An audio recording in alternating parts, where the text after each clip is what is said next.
for all things nerd. Recorded live from a studio high in the San Diego hills. All the top news in gaming, movies, and more.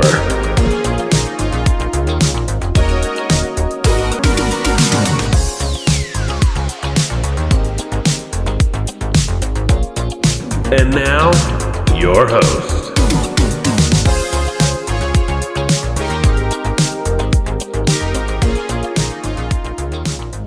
What up? How are you guys enjoying the new theme song and bumper music and all that? Are you guys digging that? You vibing with it? I need some feedback on it. I was getting really tired of the old stuff. I wanted to get some new stuff made for me. So I was over it, the old stuff, like I said. So I'm hoping this new stuff is good and people are enjoying it and it makes the episodes run smoother, things like that. Plus, they were way too long. Realistically, needed a change. So, that's what's happening. Anyway, are we going to be coy about what the top story is today? I mean, I think everybody knows the news from today, and that's that, Toy Story... I'm kidding. It's obviously Grand Theft Auto 6 news. Prices, pre-orders go live tonight.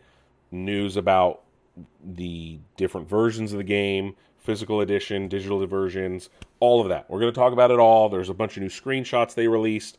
So much news about Grand Theft Auto, and it's happening. It's not getting delayed anymore. It is happening. I have some serious issues with some of the news. I'm still hyped on the game, don't get me wrong. It's things regarding the game itself and some other stuff that's happening in regards to what you're paying for. So we're going to talk about that. Also, the Steam Machine, really big news. The price for that came out, and it is high.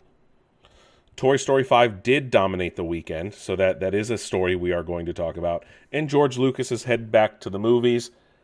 And if you don't already know, it's a place you might expect. It makes a lot of sense for George Lucas, to be honest. So we're going to talk about all that. That's going to be on today's episode. But before we get to the news, why don't you head over to NixNerdNews.com? That is the one-stop shop for all things Nick's Nerd News. You can listen to the show right in your browser, or you can take us on the go, because I got links, all the links to Spotify, Apple Podcasts, Amazon Music, iHeartRadio, and YouTube. Right? Also, check out the social media tab. We're on Twitter. We're on Instagram. We're on Threads. We got a Facebook. And guess what?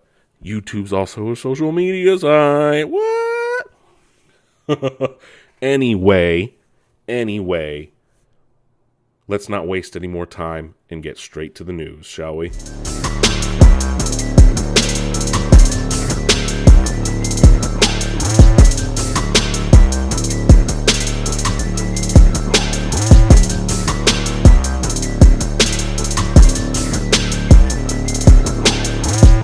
All right, let's talk about gaming news. There is some things we got to talk about before we get to Grand Theft Auto, right? And there's more Xbox stepping on rakes. That's week after week after week at this point. So, what is going on? Sorry, got distracted by some fancy lights outside at someone's house. Looks like the popo rolled up on somebody's house. Anyway, so we know that some game studios are on the chopping block, potentially, at Xbox.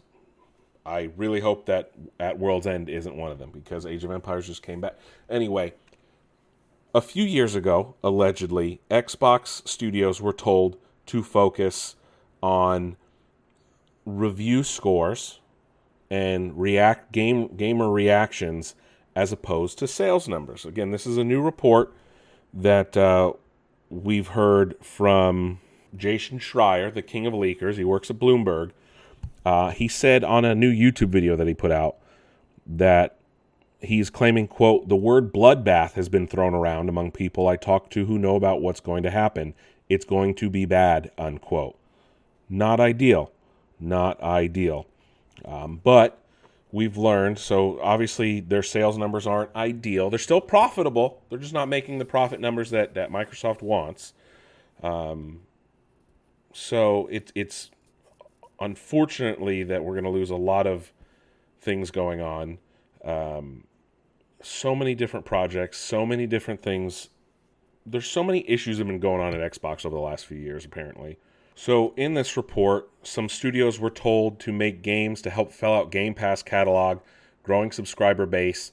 That was the focus. That was the push. Make games that would be good. However, Schreier said, quote, "A lot of these studios made plenty of their own mistakes, but in a lot of ways they're being punished today for following orders, for listening to what they were told a few years ago, and that's just a shame. And what is going to happen is pretty brutal. The word bloodbath has been thrown around among people I talk to who know about what's going to happen. It's going to be bad. And one of the reasons Xbox studios have struggled to make great games over the past decade is this uncertainty. It's really hard to make great art when working under the fear of layoffs and turbulence and cancellations and shutdowns," unquote. He's not wrong. Xbox has been marred by multiple studio closures and all this push for exclusive or not exclusive and Game Pass stuff. And don't get me wrong, Game Pass is good for some people. It's not for everyone. I understand that. Is it helping Microsoft? We don't know. They don't publish enough numbers to back it up. But at the same time, it might be cannibalizing sales and things like that. And then multiple major projects have been canceled. So it's like, what's going on? And Microsoft, this is a years-long thing. Microsoft is known for hiring more contractors than full-time workers. That's what Halo's problem has been for a long time. Halo Studios, 343 Industries, they've been so contractor-focused. They don't have people that stick around for long. And you just cause this issue of people not retaining information or having to be taught from the beginning constantly. You can't have high churn or turnover and expect to make great things. So as we approach the end of the month, we get ever closer to see what happens at Xbox Game Studios and if this bloodbath, quote unquote, happens. PlayStation, we've learned why they may have pulled out of the PC market, pulling their games from PC and sticking with console exclusivity. So while it has never been official, it's an open secret at this point, but it apparently has to do with games not selling well on PC and inconsistency. Again, Jason Schreier, the scoop master at Bloomberg, was talking on Reset Era that PlayStation staff were told they were leaving PC because of inconsistencies. So they don't want to do anything with future titles. They scrapped any plans for Wolverine going to PC. Schreier said, quote, "During a town hall a few weeks ago, Herman Holst told staff that their single-player narrative games will be PlayStation only. He explained that they were inconsistent with their PC releases, they didn't make enough money, and they want to keep their IP aligned to their own platform. Confirmed this with two people who heard him say it. There's no case-by-case here," unquote. Which, again, I can understand why they didn't make money. You release them years after the fact with some games on PC, months after, you're not going to do well. Almost everyone got it on PlayStation or PlayStation 4 or PlayStation 5. And then, of course, the ports were not great either. They were not as polished as they were on console. So there was a business strategy document for PlayStation that also came out that has no mention of PC being described in their launch focus. So, again, no surprise there. Sony has never really been successful on that end. I mean, yes, they've released games on PC, but those tend to be PC-first games. Some of their Sony Online interactive games that would be put there. So, again, not surprised, not a huge deal. Most people have a lot of people have a PlayStation 5. I'm not saying most people. A lot of people have a PlayStation 5. So, it's no surprise that their exclusives were sold console first. and not on PC. So, anyway, let's talk about the Halo Campaign Evolved, which launches next month. We learned a lot more about it at the Xbox Game Showcase just a few weeks ago, and we've learned some new details about it that are not great. For starters, there's no photo mode, there's no, theater mode, nothing. These are things that have been in Halo for almost 20 years, since Halo 3. Halo 3 was the first Halo to feature a theater mode, and I think the last full theater mode was, Reach, and then they had photo mode and stuff in some of the other Halos. So it's been around for a long time. Couch co-op on both consoles is going to be pretty complicated, both for Xbox and for PlayStation. You can't use the guest account. You have to have your own account, either an Xbox Live account or whatever they're calling it, or a PlayStation Plus account, which is really fucking stupid. So that makes zero sense. You should be able to go to your buddy's house, pull up Campaign Evolved, and play it. You shouldn't have to log into your account. And this has been a problem with Xbox games since the Xbox One, mind you. This has happened for a while, for almost over 10 years. My buddy came over, we were going to play Madden years ago, and it's like, oh, you got to sign in, can't use a guest. And I'm like, what? Why is it so complicated to play a couch co-op game? It shouldn't be this complicated. This is ridiculous.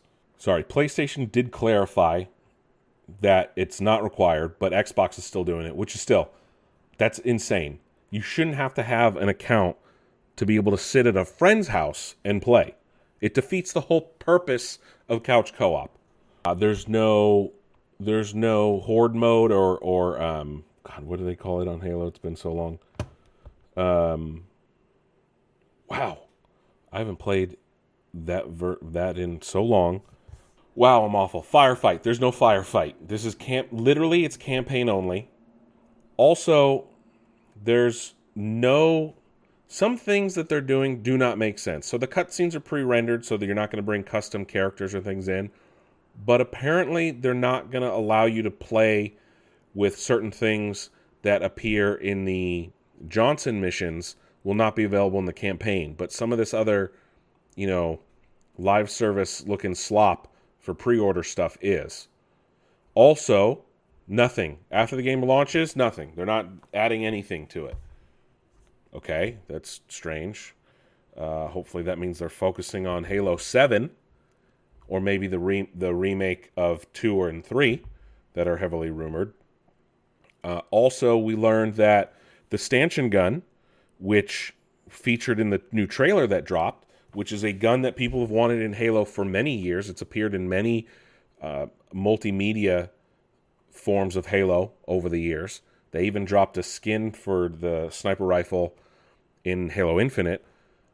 Will not be usable at all. Only Sergeant Johnson gets to use it. So, I don't know what Halo Studios is doing, but these are the wrong moves to make. So just stepping on rakes trickles down to the studios, apparently. Just trickles down. Trickles down. The stupid decisions being made. Well, if you're using the Epic Game Store, which I'm sure there's 5 of you out there, there's more. It's going to get some big upgrades. Upgrades that are sorely needed, that I'm surprised it did not have.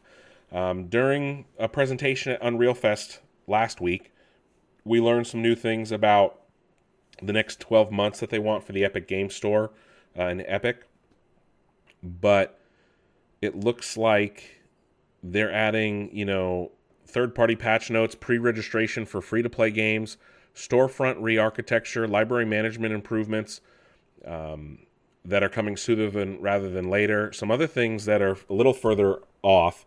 Player profiles and avatars, user-written reviews. The fact that it doesn't have user-written reviews is insane for a storefront online in 2026. They're going to have publisher-funded coupons, search improvements, things like that. Again, all of these things should be there already, but I'm still shocked that they don't have user-written reviews. There's also going to be boot improvements and things like that. They're still working on all these things. So we'll see what happens. This thing launched in 2018, and obviously they have a better model than Steam in terms of revenue sharing, but it doesn't do as well as Steam, obviously. So we'll see how that happens moving forward. We found out that the God of War Le Fay game has been the plan since, I'm going to say the beginning, quote unquote, but since the reboot era started in 2018 with Sony Santa Monica. So Deborah Ann Woll, in an interview with GCM, said that, quote, "Oh my God, I can't tell you, I still pinch myself. I've known about this for nearly 10 years, and I haven't been able to talk about it," unquote. That means Cory Balrog told her about it when they were getting ready to make God of War 2018. So, which is crazy. And he also knew that the Cube was going to be a part of it. I guess he had a poster up in his office with Le Fay and the Cube. Deborah Ann Woll said, quote, "He pitched to me in 2018 and they had known about it before then. It's wild. Like when Cory brought me in to talk about doing Ragnarok and show me the 2018 game, he already had a poster for the Le Fay game with me and a cube that's been there since the beginning. It's deeply part of the lore," unquote. So that's insane. I also saw a clip. So Alana Pierce, who used to work at IGN, then she worked at Sony Santa Monica, who wrote this game, posted a clip. She had heard Cory Balrog said something to her about it in an interview years ago as well. No word on that when that game will be out, but hopefully soon. So we were just talking about Steam. Did you guys know that there's a $1,000 Steam game and it only lasts 10 minutes? That's a scam, right? 100% a scam. And people are wondering how it even got to Steam. It's called Congratulations on Your Purchase. Again, hinting at total scam. And it's only about 10 minutes. There's no real gameplay. You walk up a red carpet and put your name on a wall. And then every other player after you can see your name. Which the Steam description says, quote, "is not a mistake, it is the point," unquote. I'm sorry. What? And the rest of it says, quote, "You paid for this. Not accidentally, not on impulse. You saw the price, you read the description, and you bought it anyway. Welcome," unquote. And it's got all these different errors and coding and formatting issues. The developer is Minimum Viable Prestige, and the publisher is called Worth It Studio. I'm sorry. What? Who's paying for this game? I'm sorry, who? Who is dumb enough to drop $1,000 on this? For the lols? Like what? I don't understand people sometimes. Anyway, the Gears of War movie that has been long in gestating. Let's use that one. We might finally have some more details. In an interview with Entertainment Weekly, of all things, Xbox executives talked about the future of the company, things like that. They have a whole Halo cover, which is wild. So, a Gears of War movie, which is going to be directed by David Leitch, who did John Wick and The Fall Guy. But we don't know if it's going to fully adapt to the games or not. An official description given to Entertainment Weekly says that, quote, "It will tell the origin story of Delta Squad, a ragtag crew of soldiers who wage a desperate war for survival against the Locust, a race of subterranean creatures set on destroying humanity," unquote. So, I guess that's happening. It's been in various stages of development. I don't know if this is Netflix or not. Who knows when this movie will come out, if at all. I think so, with David Leitch behind it. And speaking of Xbox games being developed as movies, we're getting a Sea of Thieves movie as well, which, isn't that just Pirates of the Caribbean at this point? In the same interview with Entertainment Weekly, head of content at Xbox, Matt Booty, confirmed it, saying, quote, "The main character of Sea of Thieves game is actually the player in the community. So if you sit down to think about Sea of Thieves, it's not who are the main characters, What's the plot? It's a super social game. But there's a tone to Sea of Thieves. It's built on a very cooperative community, so you can start to sense what that's going to be like, unquote. Again, I don't understand how you develop this as a movie, because yeah. Anyway. Okay, let's talk about one of the biggest stories. The Steam Machine. We finally have all the details on the Steam Machine, including its price. And boy, oh boy, is it exactly what everyone thought it was going to be. The Steam Machine will launch on... Let me see. So before we get to the price, if you want to buy one, which makes me seem like maybe it's available and they'll just mail it, it's very confusing. They did similar stuff with the controller.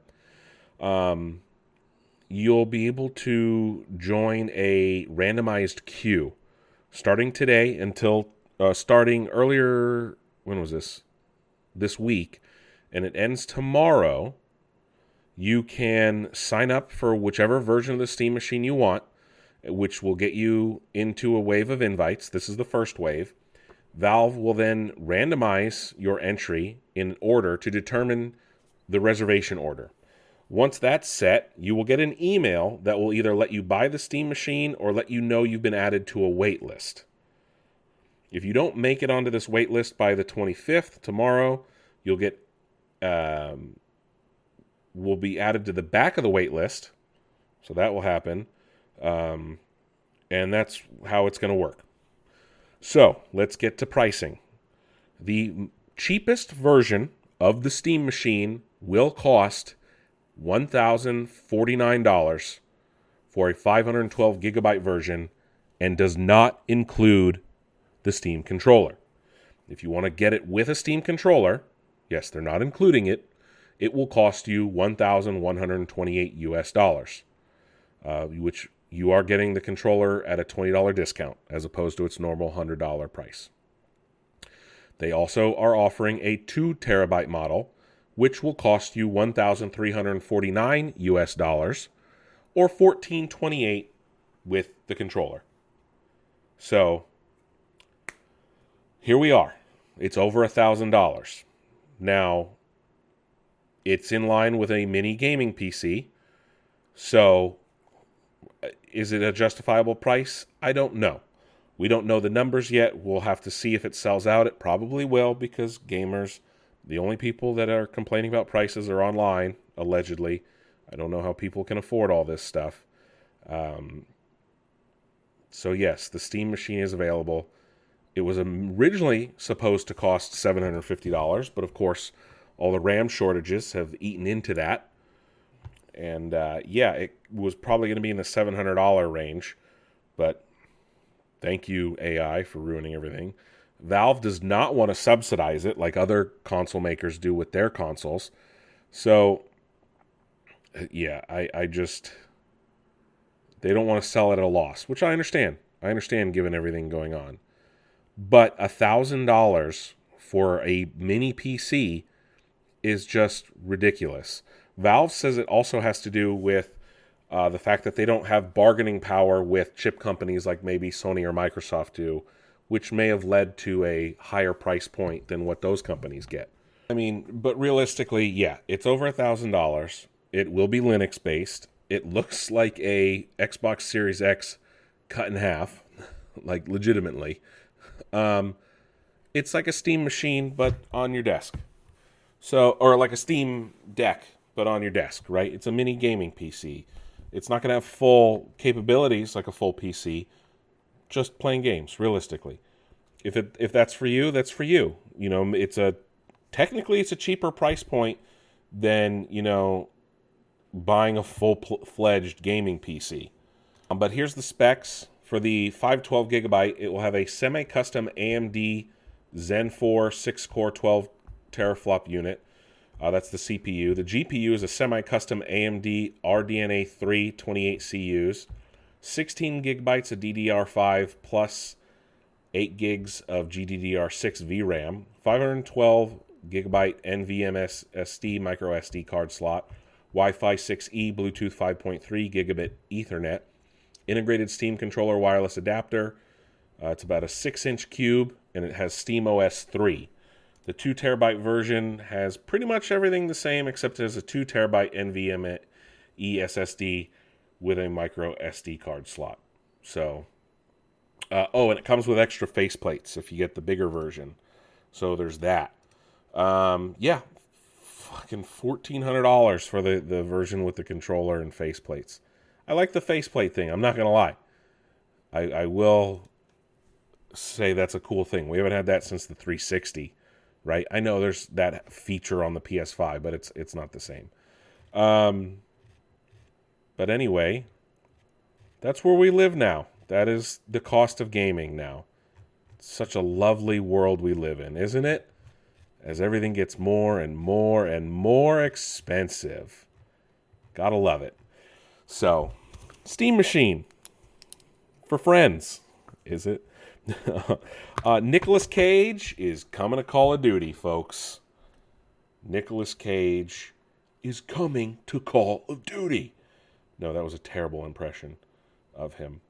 Are you guys surprised? I'm not surprised. I mean, that's of all things, that is the least surprising thing I've heard in a very long time. He is going to be a new operator in Black Ops 7 as part of their Summer of Action, and he's playing himself, I guess. So it's very odd that he's never been in it. He does have a new Lord of War movie coming out, so it's probably going to tie into that. It arrives tomorrow, some new things, but new maps are being added as well. It's part of Season 4. And, yeah, there you go. Nicolas Cage in Call of Duty. Anyway, one more story before our biggest story, obviously. Micron, whose stocks have not been great the last few days. The CEO of Micron, who also recently pulled out of manufacturing for consumers, has said that they expect the chip shortage to last a lot longer than everybody thought.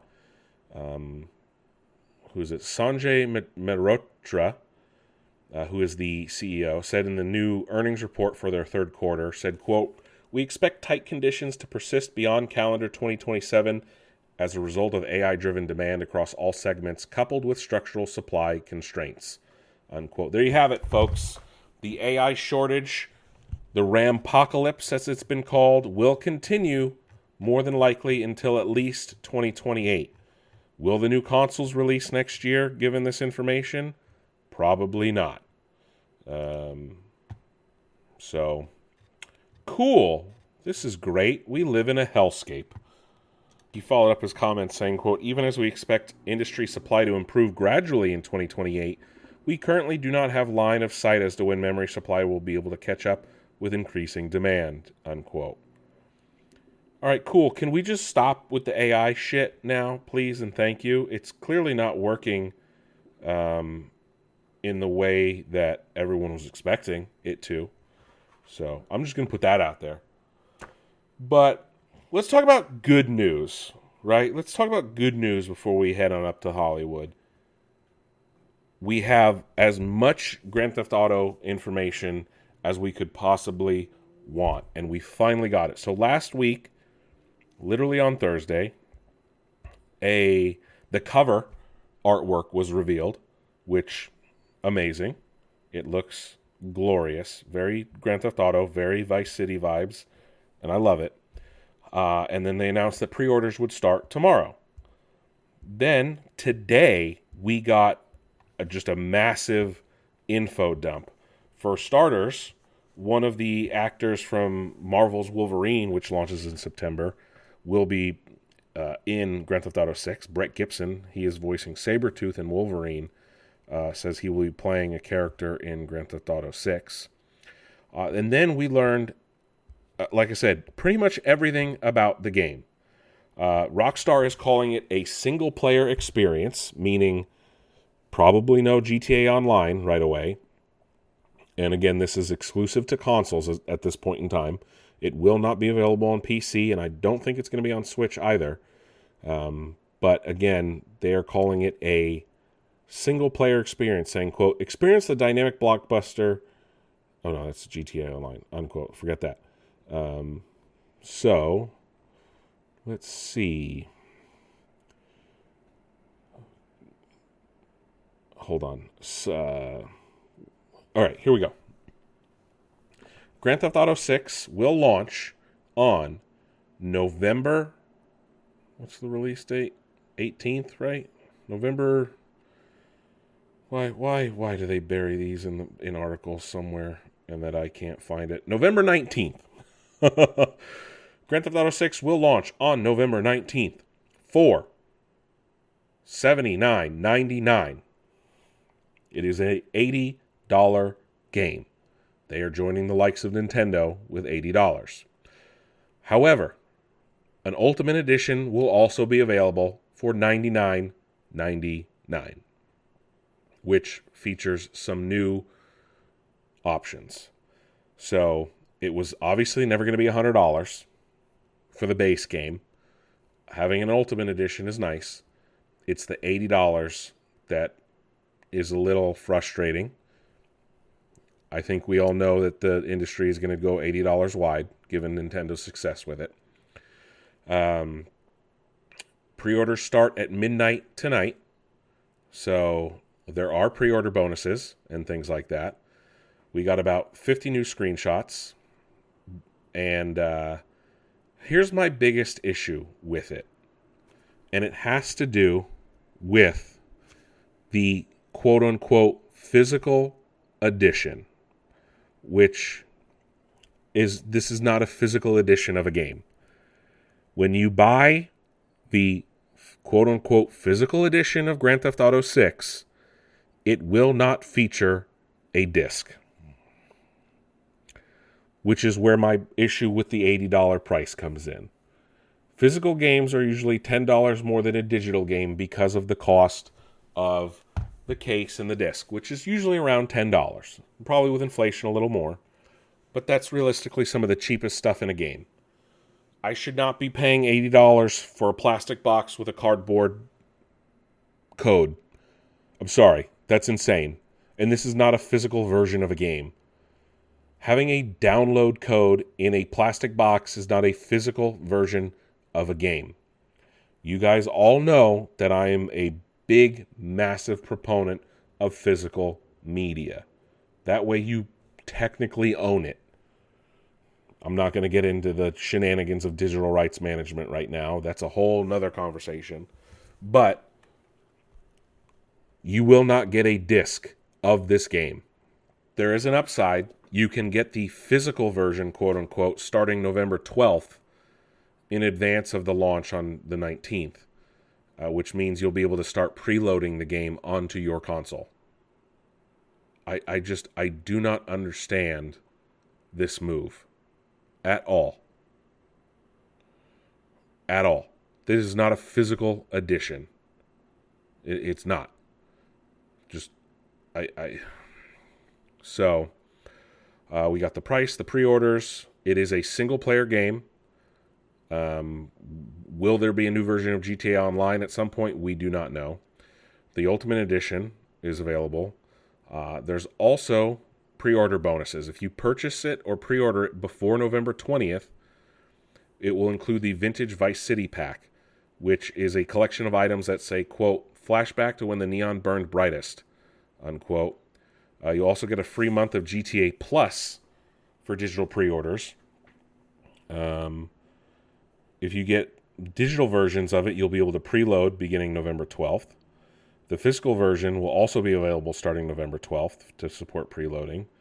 60 new screenshots were released. An in-game video was released. And we learned of some PS5 exclusives. And they're really not that exclusive. And I'm not saying that as an Xbox guy. Like, I have a PS5. I could get it on a PS5 if I wanted to. However, these are not things that would sway me.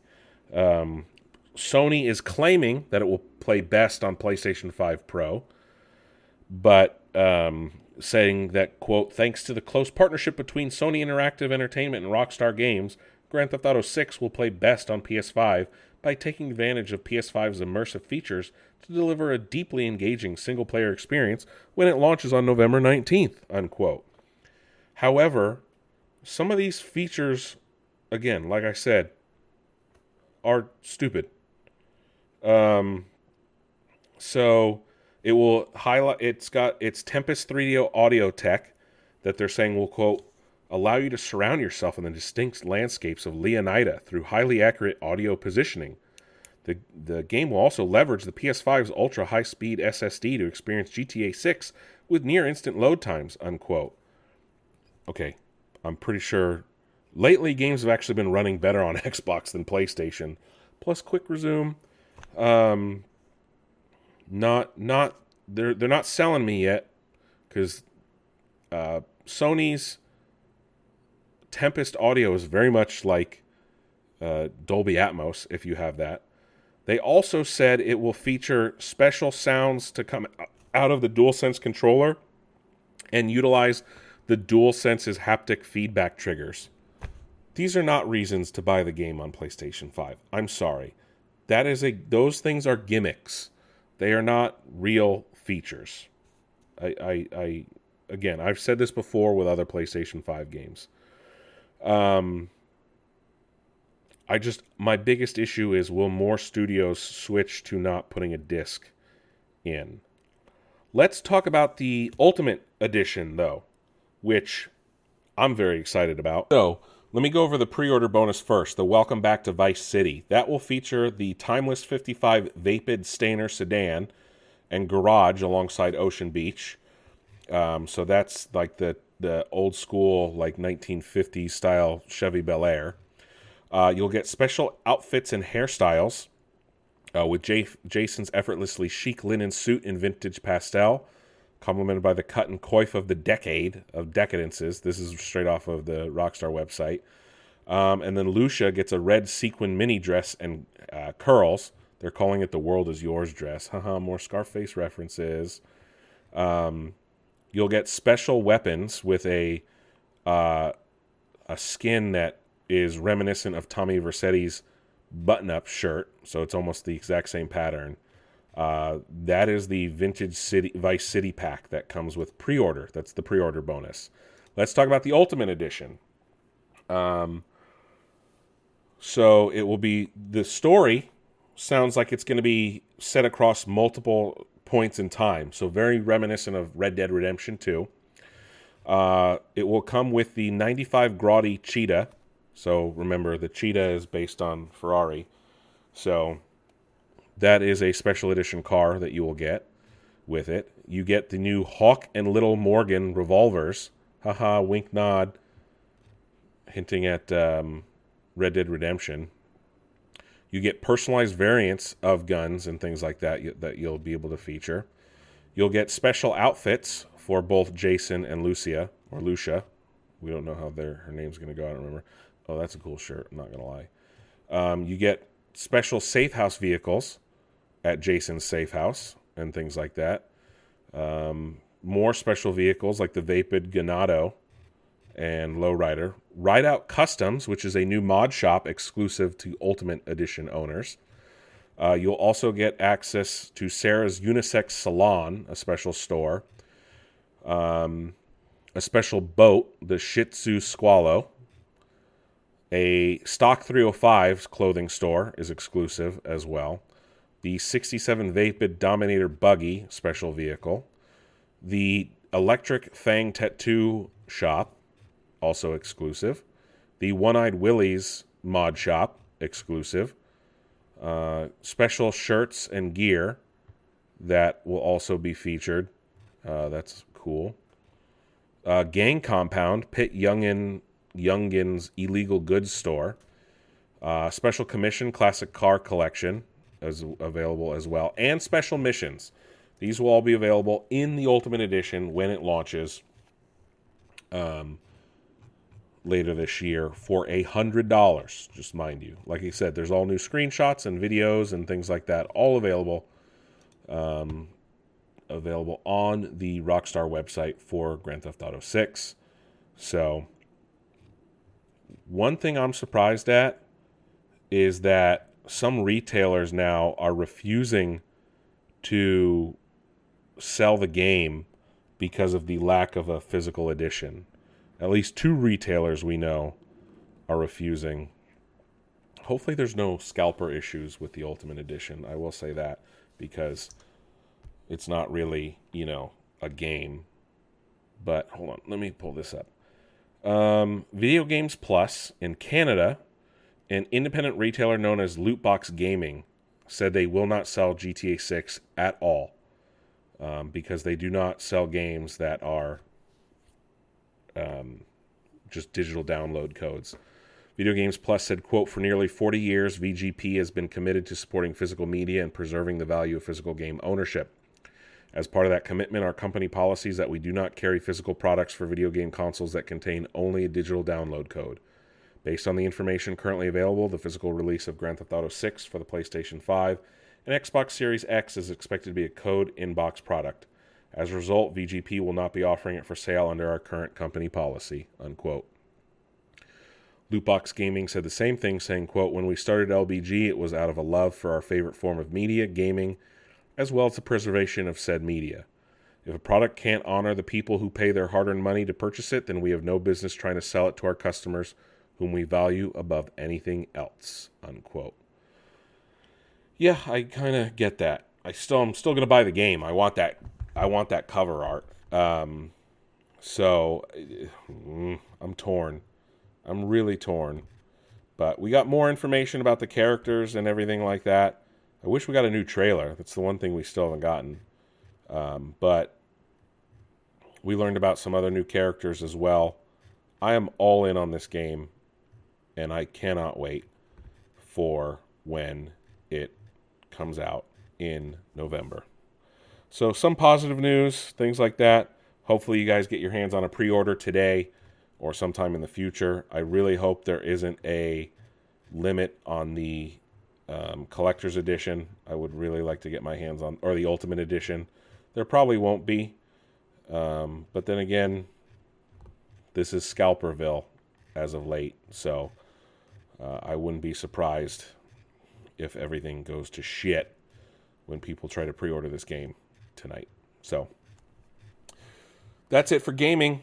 Let's get up to Hollywood and see what's going on in the movie industry, shall we?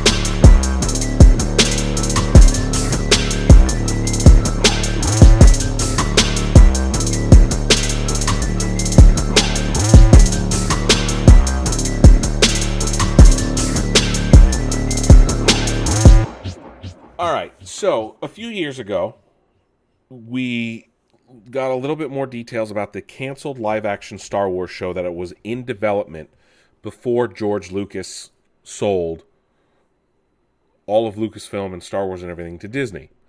Well, we've learned some more details about this show that was going to be called Star Wars Underworld, and it's via Palpatine actor Ian McDiarmid. He was at SpaceCon 2026 and talked about the project that was pitched to him by George, saying, quote, "George was talking about, I think I can tell you now, a television series," unquote. Then he said, quote, "We had a lunch one day and he said, I've got this idea and I hope you might want to be involved. We could sort of follow the Emperor's progress like Hitler's, some of that. There might be an assassination attempt, and of course it wouldn't succeed. It sounded really exciting. And he also said that maybe you could direct one, and then I fainted. But sadly, that didn't come to pass," unquote. So, more than likely, it would have been Star Wars Underworld, which never saw the light of day. It would have been set between Episode 3, Revenge of the Sith, and Star Wars Episode 4, A New Hope. They were planning at least 60 episodes. Sorry, not 60 years, 60 episodes. So at least 5 or 6 seasons. And last year we heard from the producer of the prequels, Rick McCallum, that losing the project was a disappointment of our lives. Greatest, he said. But he also hinted it might have been always doomed to fail given George Lucas and his ambitious ideas when it comes to his projects. So even stuff being bigger than a movie and it would have cost $40 million an episode, it wouldn't have made any money. I remember they tried to sell it to HBO and things like that. But yeah, that would have been cool. In a world, another universe. Who wants a Grinch sequel? Anyone? What would that even look like? Well, Jim Carrey and Ron Howard are both in talks with Universal about a sequel to How the Grinch Stole Christmas via The Hollywood Reporter. It hasn't been finalized or anything, but it is in active development with a script being written by Alec Berg, Jeff Schaffer, and David Mandel. They were writers on Curb Your Enthusiasm, as well as the Cat in the Hat live-action movie from 2003. Alec Berg is also the co-showrunner on Barry, the Bill Hader show. So a lot of talent behind it. So I am very, very confused. He did note in an interview back in 2024 with comicbook.com if he would want to play the Grinch again, and he did say yes. But I would hope they'd figured out a way to make that makeup process shorter. I don't know where you go from here on a sequel for How the Grinch Stole Christmas. Like what's he stealing at this point? Does it involve Horton Hears a Who or Horton? Because technically the Who's live in there's a lot of I don't know. Who knows? George Lucas is heading back to movies. And guess what? It's in a Minions movie. And I'm really not surprised at all. Like zero shock. I'm given the man's penchant for childish things in his films. I'm looking at you, Ewoks. But George Lucas has been cast in an undisclosed role in Minions and Monsters. So... And he's also talked to Illumination about being in more Minions movies because he loves the Minions. George Lucas loves the Minions. Which, wow. So, the CEO of Illumination, Chris Meledandri, confirmed that he would be in the movie in an interview with Collider. And he said, quote, "An idea for a character came up out of the story, and so I said to Pierre, who co-wrote the movie with Brian Lynch and Bill Ryan, who produces with me on the film, and I just said, well, what if we could get George? And they're like, are you kidding me? I had no idea, but I got such a fast yes. It was incredible, so we're thrilled to have him in the film," unquote. George Lucas is in a Minions movie. Sentences are being said that I never thought would ever be said. Anyway, Amazon was going to have a movie come out about Sam Altman and OpenAI and things like that, directed by the director of the Challengers movie, the movie that with Zendaya. So, however, Amazon is now no longer distributing the film after cutting a deal with OpenAI and Sam Altman, separate from the movie, allegedly. So... It's a new biopic that had already had test screenings, and in a statement issued to Puck, filmmaker Luca Guadagnino said the movie, which stars Andrew Garfield as Sam Altman, Ike Barinholtz as Elon Musk, Monica Barbaro as Mira Murati, and more, that would not be being released by Prime Video anymore. So Prime Video head Mike Hopkins said that they would not be doing it. And it's interesting because Amazon and OpenAI signed a deal in February that saw an investment of $50 billion from Amazon into OpenAI. So they're working with the team behind the movie Artificial to find a new distributor. But interesting that they would kill it after that. Anyway... one of the men behind some of the greatest sitcoms in television history has passed away.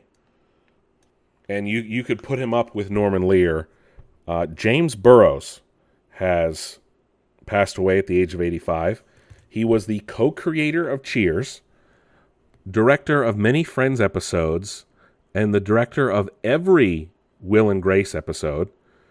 He worked on Taxi, Phyllis, The Betty White Show, 2.5 Men, The Big Bang Theory, many, many more. He directed episodes of the Frasier reboot. He directed the entire first season of the show, Mid-Century Modern. He's won 11 Emmys, but unfortunately passed away last week. So many people put out statements thanking him, loving him, having worked with him so many times and years over the time. So it's unfortunate, but people like that leave their mark, and you've probably seen something directed by him or helped created by him at some point in your life if you've watched TV over the last 40 years.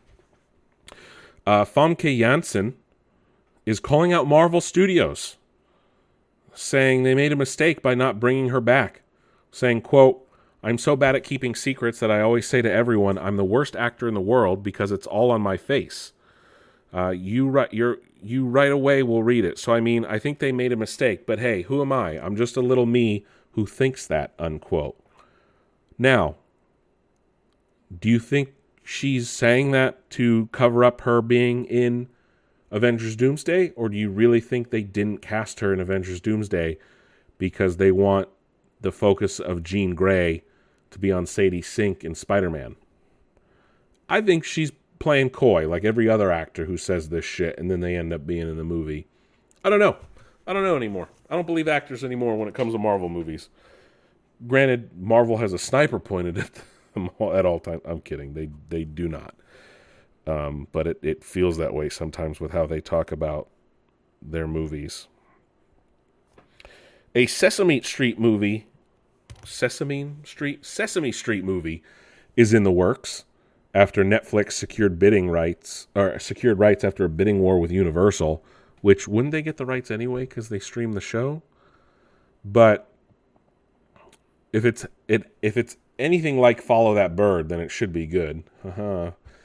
But the Hollywood Reporter says that via a report by the In Snyder, a live-action Lilo and Stitch and Aladdin producer, Rideback, which was founded by Dan Lin, will produce the project alongside Sesame Workshop.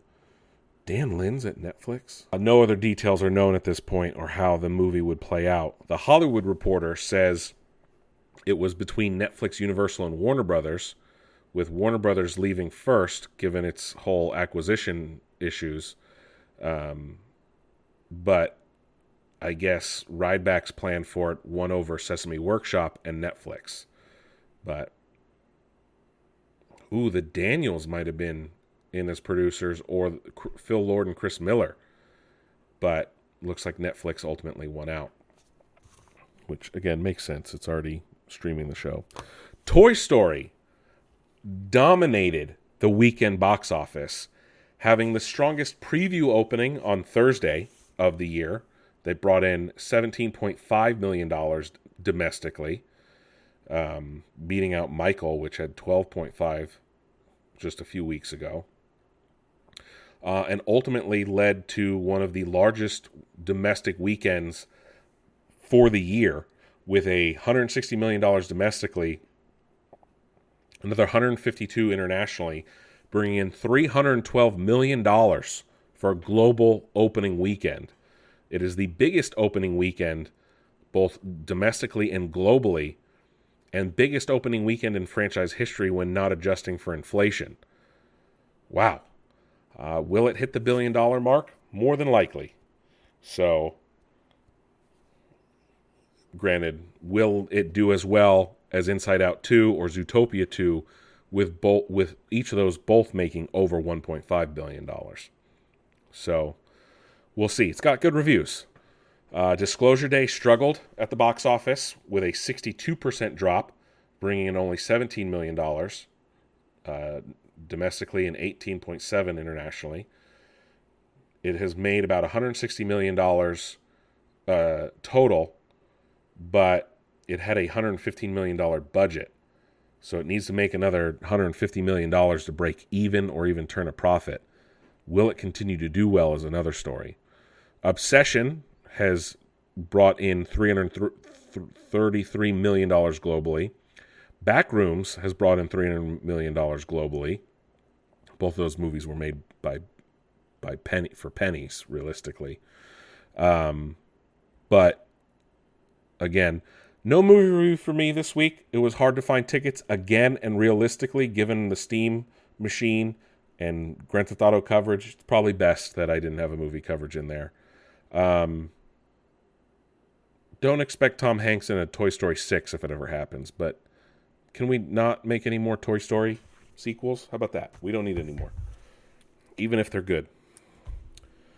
A new Lego movie may be in the works with Keanu Reeves set to star. No other information other than that is available. Warner Brothers is also looking to make a new Powerpuff Girls movie. No word on if it would be live action or not, given that they failed to get their live action television series off the ground on the CW. I wonder if they'll stick with an animated form. Let's see. I think that's really stupid. Hold on.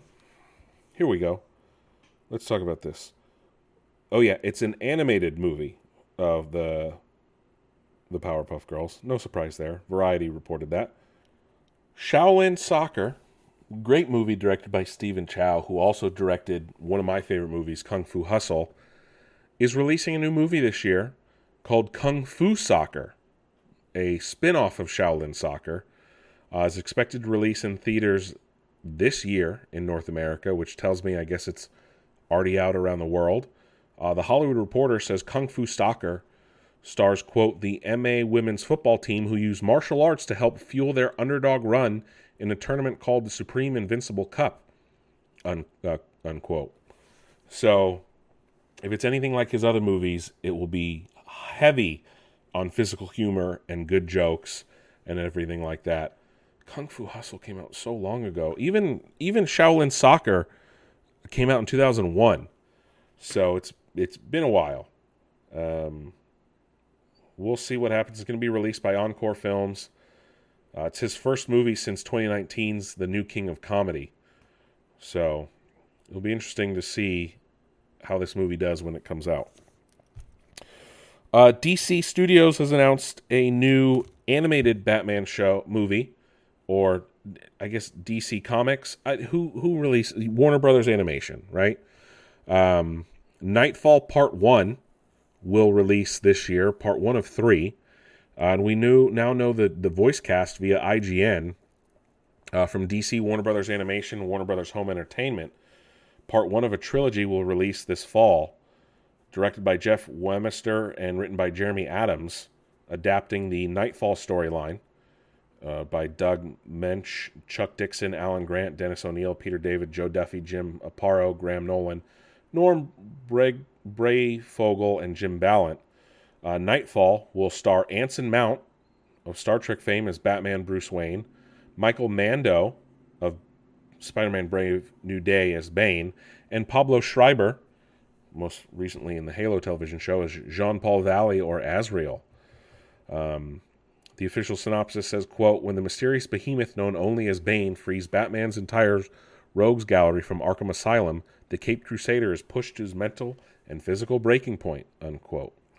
So, Batman Nightfall came out in the early 90s, if I remember properly. That's the story where Bane breaks Batman's back, which heavily went on to influence The Dark Knight Rises. And that's where Azrael took over as Batman for a while. Wasn't great. I don't know. Anyway, we've learned that Disney at one point tried to buy James Bond, Twitter, and almost merged with Apple, lending credibility to the rumors for years that they were either going to buy Apple or Apple was going to buy them. In an article from the Financial Times, Bob Iger was interviewed and talked about his expansion plans after he took over in 2005, and they went on their spending spree that we know that followed, saying, quote, we put together a list of acquisition targets. Marvel was one. Star Wars was another. James Bond was one. We had a list, and I figured let's just tick them off and buy them all, unquote. So James Bond was the only one he didn't get right that we know of. So he said there were some other deals as well that Disney nearly bought Twitter at an attractive price, and they wanted to use it as a global distribution platform. But they were actually going to have, the deal was going to go through, and they backed out the morning of, saying it would be, quote, a horrible distraction, unquote. Well, would have been better than Elon buying it and calling it X. Iger had also seriously considered merging with Apple. They didn't reach any conversation saying, quote, we talked about it internally, and we had some conversations with Apple about it, but it never went anywhere, unquote. Iger, of course, stepped down as CEO earlier this year after being CEO for almost 20 years, just shy of it. I don't know how I feel if Disney had owned James Bond. We got to see what happens with Amazon owning them first before we can say if someone else would have done a better job. So,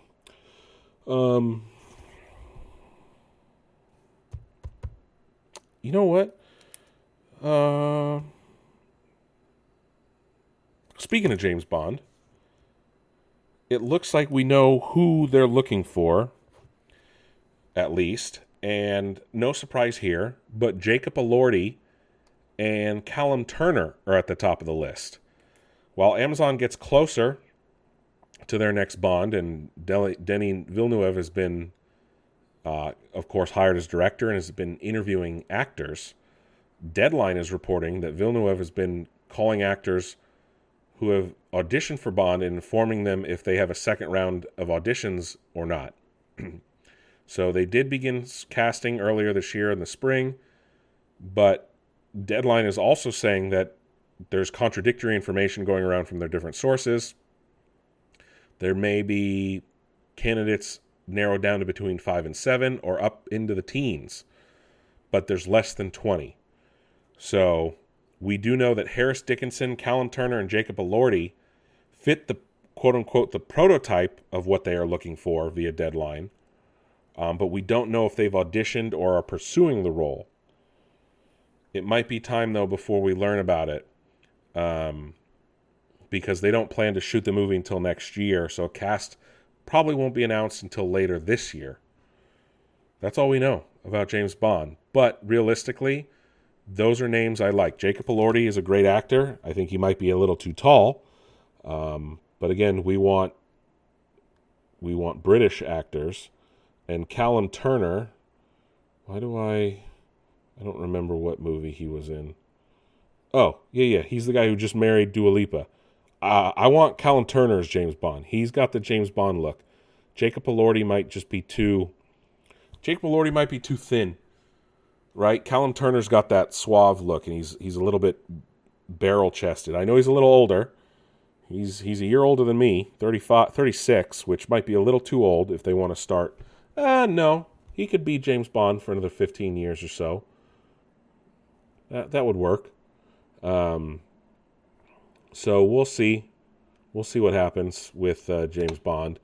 I like those names, though. Don't get me wrong. I don't mind Jacob Elordi. I would prefer Callum Turner. But that is it for Nick's Nerd News this week. Thank you, guys. Week in, week out. Don't forget to check out the website. And follow me on socials. That's the best way to get in contact with me. If you guys want to leave comments about the show or anything like that. And I'll catch you guys on the flip side.